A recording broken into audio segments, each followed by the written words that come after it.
and welcome back.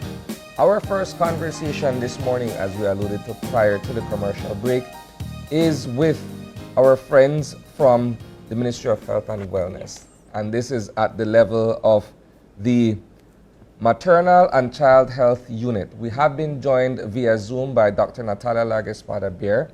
She's a technical advisor at the Maternal and Child Health Unit at the Ministry of Health and Wellness. In studio with us is Nurse Inez Logan. She is a nurse assigned to the Neonatal Intensive Care Unit, the NICU. There we go. See, I tell you, you remember better. Good morning, guys. Good morning. Good morning. Good morning. Thanks very much. We are here to discuss a recent event, the World Prematurity Day. Now, you'll forgive me because in all of my years in the media, this has flown past me, so it seems very new to me, and I'm certain that it's been around for a while. Can we get some background information as to how this all came about and why we are celebrating or observing persons who are born prematurely? Let's start with you, Dr. Bear. Okay, sure. Well, prematurity means babies that born less than 37 weeks. And it's the celebration mainly is to raise awareness about prematurity. How can we prevent it? What are the causes and the complications for our kids? No. Remember, pregnancy is not a disease; it's just a condition for women, and we want the best for them, no? To have a healthy mother and a healthy newborn. So the celebration mainly is for raising awareness that we can prevent prematurity, not entirely, not 100%, but for those things that we can do, like what a pregnant woman can do, what the family can do, we have to try to avoid ending up in a premature delivery. So you did allude to what are some of the causes, Dr. Beer, that would create or cause a prematurity birth. Can you explain some of these? Yes. Many of the cases of prematurity cannot be explained, but what we do know is that the most common causes surrounding prematurity are women with multiple pregnancy. You know that this space is not enough for 2 or 3, so that can lead to early birth, burning too soon. We have chronic illnesses. I mean, when a woman have chronic illness like diabetes and hypertension, ideally she should have under control both conditions before getting pregnant. Okay. But many times that doesn't happen, and then that can lead to prematurity. The use of alcohol, the use of other drugs, Yeah. also contribute to prematurity. And talking about prematurity, there have been improvement worldwide, but it's not easy to treat premature babies. The viability for Belize is 28 weeks gestational age. So any baby born before 28 weeks gestational age will definitely have a great struggle to survive because of the complexity of managing babies that early. So then perhaps we could talk a bit about the Neonatal Intensive Care Unit and how this all comes together to be able to, work with kids and their mothers in these kinds of situations. I'll take the opportunity quickly to introduce Neroli Williams. She's also assigned to the Neonatal Intensive Care Unit, and she's the unit manager there. Good morning, Good morning. Ms. Williams. Let's talk about the NICU and the work that's being done there in terms of this particular situation. Okay. Well, unfortunately for Belize, it's the only one in the country. So babies that are born premature all over the country need to travel to Belize City. So it's best if they would transfer before birth. The baby has a better chance. But things happen sometimes and they can't make it before. You know, they have birth like spontaneously, or mommy going to emergency and she delivered at 26 or 27 weeker. So then they have to transfer, and we don't have a transfer team per se. So it's the general staff who need to transfer that baby. And with babies, even the way you handle them, the noise, the handling, the shaking, or anything like those could cause complications like bleeding in the brain. Even the light, that you need the light to see them and to care for them, but even that can affect them. So you have to be very, very careful. We have come a long way since we've started caring for babies, from Old Belize Hospital till now. Yeah, it's a long way indeed. It's a long way. I've been there like 25 plus years. I've seen the growth, but we still have a long way to go. One is Is human. there a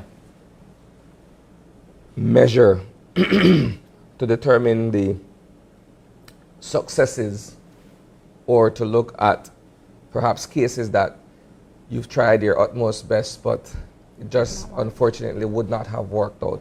Is there some kind of measure that puts that into context?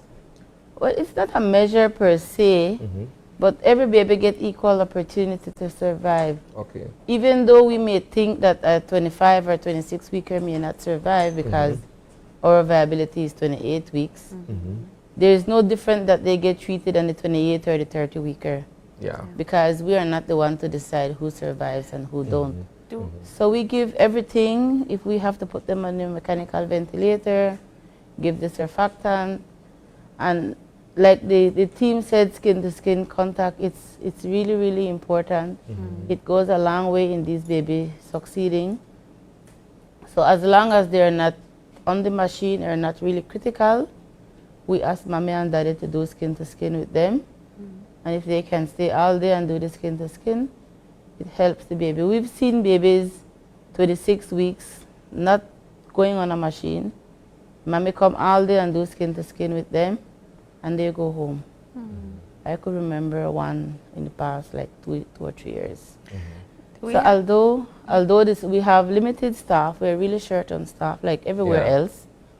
But I have a really good team, and everybody works together, nurses, doctors, and support staff, even overtime to accommodate for what we have. And we've seen a big difference. We've seen a lot of babies go home, and it's the happiest feeling to see them, not knowing what the result would be, and then see them go home. Let's get Nurse Inez in on the conversation. What has your experience been like being a part of this team, seeing the triumphs and sometimes seeing the low points in the work that you do? Being there like for 2.5 years, for me, working with the neonates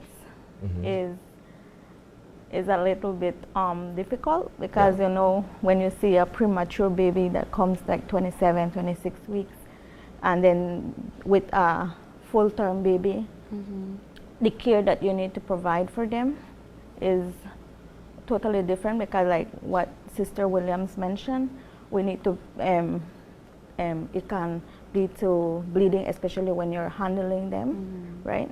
And we try to avoid complications that may arise, but you know, as in preterm, complications can arise, such as bleeding in the brain. They can infections. They can, because they're so they're preterm, so they have a high risk of any complications. And with providing the care, it's totally different, and then compared to our adults, right?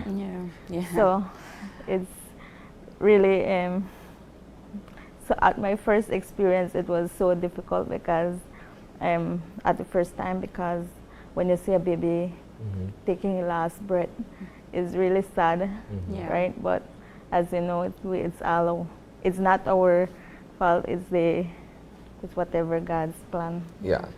Do we have, so when we're talking about prematurity, these kids, depending on how many weeks they are after they've been given birth, is it because some of their organs are not fully developed? What is it that you all need to be looking at when you're dealing with a premature infant? It's everything, because remember, a normal pregnancy lasts at least 36 to 40 weeks. You can 37 to 40 weeks. Anything 36 and below is considered preterm. And preterm means that nothing is fully developed. The baby needed more time. Yeah. And the last thing to develop is the lung. So imagine, we as adults, you have a pneumonia or you have a lung infection, it's difficult for us to breathe, and our lung is already mature. Yeah. Imagine these baby that they are born premature, so the surfactant that they should lubricate the lung for it to expand is not there. Plus, sometimes if mommy develop a urinary tract infections or have infections during pregnancy, that could transfer to the baby, Yeah. Yeah. putting the baby at another risk besides being premature. You know, so it's the premature baby is in a different world than a term baby, Yeah. because it's not that you could look for respiratory problem or cardiac problem, but generally everything is immature. Even the skin is immature. So sometimes you look at them and you could see like it's so thin. You could see the veins. And This is what like gets me just thinking about it, right? So a sick adult has to be dealt with a certain care, right? A baby is fragile. Even if the baby is healthy and everything, you still have to treat with the baby in a very, very delicate way. So when you look at a preemie who is born with whatever it may be, that requires another level of care and sensitivity to the situation that, you know, goes beyond how you would normally treat with someone else. How do you guys get it to a certain point where you're as delicate but as effective in what you're delivering? And that's why we say it's much more than from outside looking in, Yeah. right? Because all we do is take care of the sick babies, and it's not one condition; it's so multiple. many. So especially with the preterm babies, what we try to do is group our care. So for example, even just feeding the child takes extra care, because it's not just putting the feed there. Yeah. Sometimes we have to give like 5 cc's over an hour. So we have to use pumps so that it doesn't put any pressure on the stomach. We have to use a certain size of the tube. We have to use a certain size of syringe. So when we go to do the temperature, pulse, respiration, whatever, and hence the reason sometimes we attach everything to the cardiac monitor, that we don't have to be touching the baby, because touch in itself could trigger something else with the child. Yeah. When we have to open the incubator and cold air enters, it can affect them. When we have to put on the light to care for them, it can affect them. When we have to lift them to change them, it affects them. You turn them, it can affect them. And that's what I'm saying. So It requires that degree of Patience and detail. delicate. And then even besides that, you have to care for the family, you have to educate them properly, because the longer the baby is there, the more attached they become. Yeah. And the more expectations they have that this baby will come out alive. Yeah. So every day you have to tell them, well, your baby is here, the condition is not good, but the baby is tolerating so far, but these are the complications.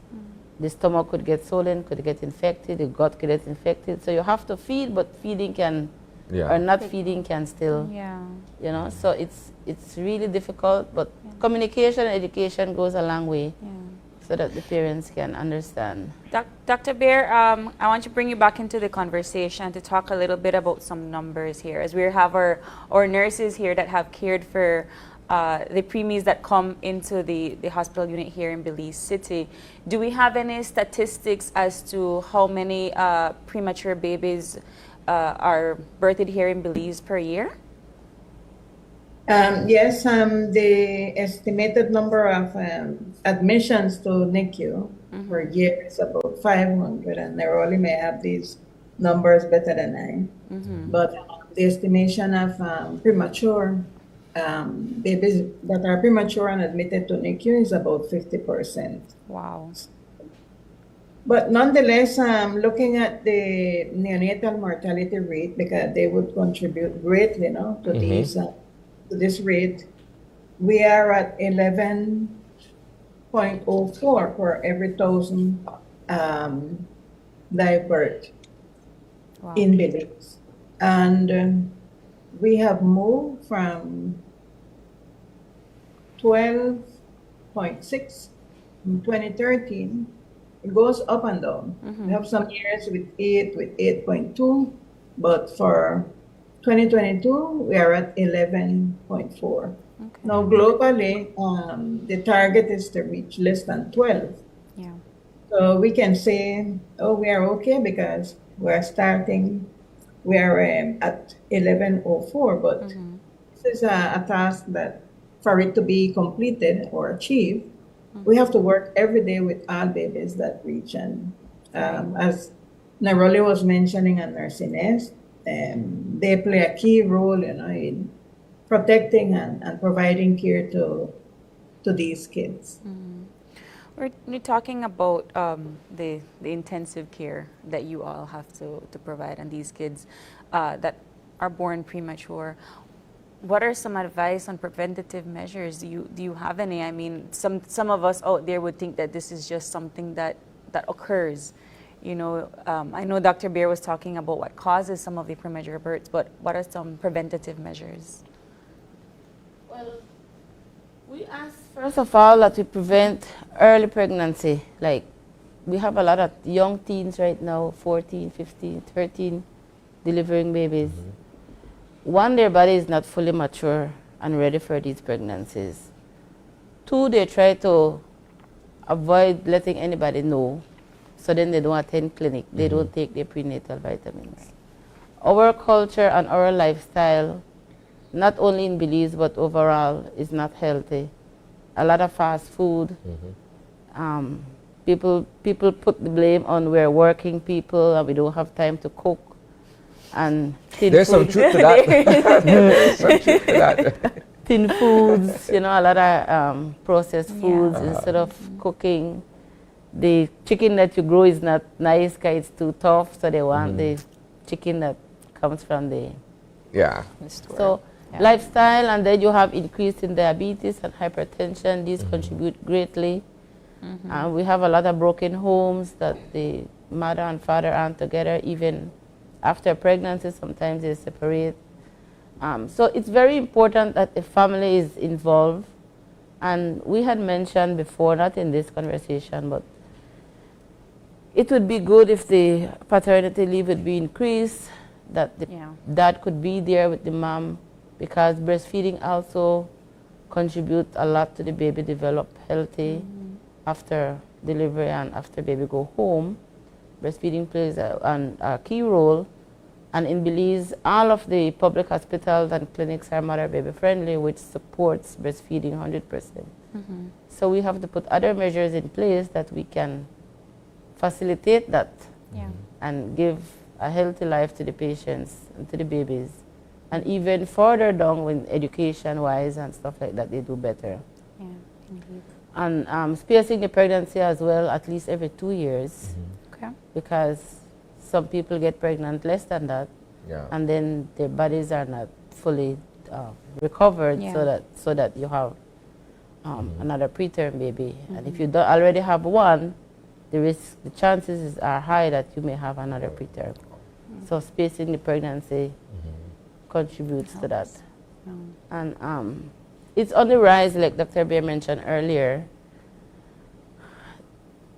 For our NICU, we have so far 166 for this year, preterm babies. which is 52% for admissions. Okay. It's good though because in the NICU itself, we had 12% of the premature babies that did not make it. So which means we have like 87, 88% surviving. That's good. Yeah. It is good because some of them, we had like 20 weaker. There is no way that that baby would survive. That's half of the time. Yeah. But it's still in the statistics, right? 23, 24 weaker. But it's still in the statistics. It's considered an abortion or a miscarriage because in Belize people talk about abortion, it's criminal, you know, but it's an abortion or a miscarriage, and at 20 weeks, there is nothing we can do. I think one of except my the comfort, Yeah. give oxygen and warmth.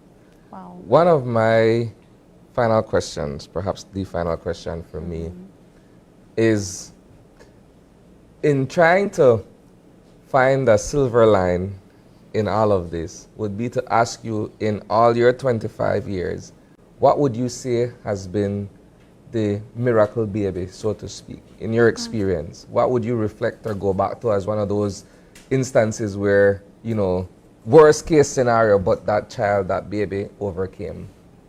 There's a lot. There's a lot of babies that we think may not make it. But as I said before, everybody get equal chance at surviving because it's not what we think. We continue doing everything that we can do, and we get a lot of surprises. You know, we had a 24-weeker that survived some years ago, Wow. which is beyond the odds because we don't expect a 24-weeker to survive. So after all said and done, we thought that maybe we missed the calculation or maybe the baby was smaller and more developed. But 24-week was given and that baby survived. Wow. 26-weeker survived. And we've seen babies, as Nurse Ines mentioned, with really bad infections because they're immature. Surgeries because sometimes if the gut gets infected, you have rupture and they have to go to theater, do surgeries, come back sometimes more than one. Imagine us having a surgery is difficult and a young baby with surgery. And premature at that, it's even more difficult. Wow. So allow me a follow-up. I said one final, but you've taken me in another direction with your response there. So do you guys get an opportunity later on to follow up with the progress of the development of these kids outside and beyond the NICU? We do. We try to follow up on them like with phone calls. We cannot reach out to everybody, but we try to reach out to the ones that we know needs a follow-up. Because although we tell them to call us if they have questions, it's not everybody who will call. Yeah. So we try to call, and we can do better with that as well with the follow-up. But with all the restraints and things, sometimes it's really difficult on us. And you call sometimes and you don't get through. But the prematurity day is one way to do that. Yeah. To bring them back and so that they could interact with everybody, share experiences with mothers. Because we do have babies that have complications and it affects them throughout life, like, you know, maybe their brain wasn't developed properly, they have slow learning process and stuff like those. And it's not one. So those mothers could interact with each other and share information, explain how they care for their child. And we have babies. This year, the oldest one was 18 years old and she's doing good. Wow. And besides celebrating the premature babies doing good, the focus is on awareness to prevent this. Because it's better for the country, it's best for us, and it's better for the families and the babies after. So the focus is to create the awareness, is to have people realize that we have to prevent prematurity. 50% is a lot. It is, yeah. Right? And right now, premature is not our leading cause of death. Our leading cause of death is deformities. We have a lot of babies with deformities and organs or conditions that are not babies, and heart conditions and stuff like those. Yes. So that's our leading cause of death so far this year. And we've seen good results with the preterm babies. Okay. But it's still on the rise, and it's not good because the risk of them not surviving or being complicated or not having a normal life after is high. We celebrated World Premature Day on November 17th, right? Year. And every year. And so we would just like to say thank you, ladies, so much for coming in to continue to raise awareness, not just on the 17th, but throughout the year. Thank you so much to Dr. Bear for stopping by via Zoom. And we are going to continue the awareness campaign. Thank you, ladies, so much. Thank you. Thank you. I just want to say that I would wish more people or more facilities or institutions would get on board and see it as a problem of the country and not just for us at the hospital. Yeah. So that if the awareness is spread from a wider perspective, then parents may see it differently. I 100% agree. Thank you, Thank ladies. you. We do got to take the break, Isane. And when we come back, it is all about the Belize Sustainable Ocean Plan. Stay with us. We'll be right back after the break.